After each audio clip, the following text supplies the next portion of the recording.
Democracy in the United States is not at the far end of the democratic spectrum. We have a long way to go, really, to be a democracy.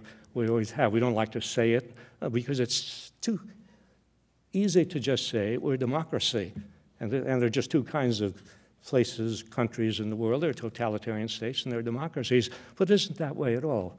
I mean, we go to junior high school and we learn about what democracy is. Oh, well, we live in a democracy.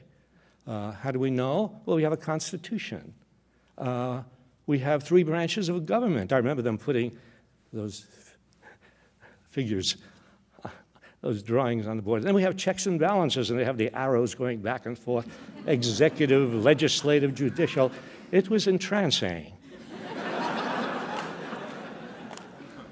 And checks and balances. Who can forget that?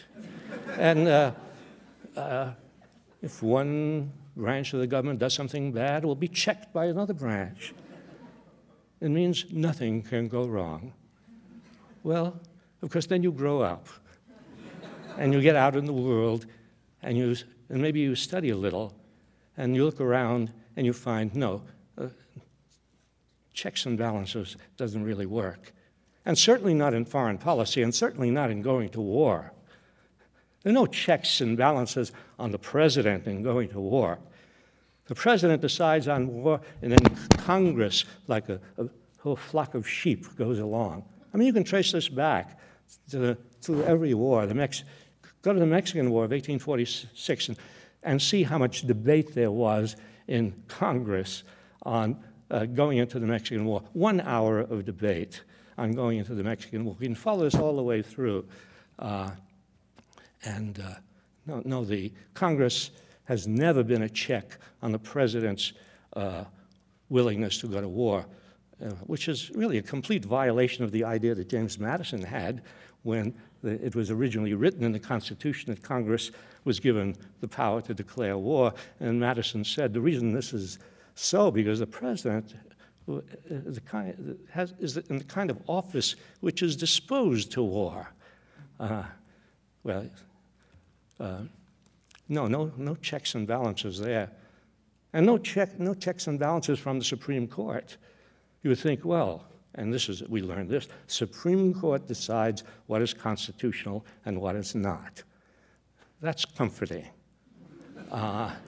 Until you look at the record.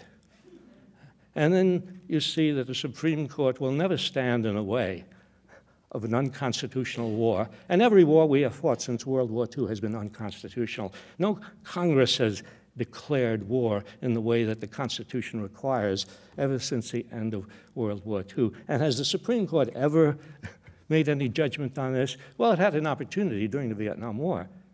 It had an opportunity because 3 GIs refused to get on a plane to go to Vietnam. And they were arrested, of course, and they made their way to the Supreme Court. And their argument was, this war is unconstitutional. There was no congressional declaration as required by the Constitution. And maybe these 3 guys had gone to junior high school and learned that the Supreme Court's job is to determine what is constitutional and what is not. And what did the Supreme Court decide? The answer is, it didn't. It didn't take the case. You need 4 Supreme Court justices to even decide to take the case. They couldn't get 4 justices to even decide to take the case. So much for checks and balances. Well, in wartime, forget about checks and balances. And since we seem to be perpetually at war, and we certainly have been at war a lot since World War II, and right now there's a prospect of endless wars, then the status of democracy seems to be rather dismal.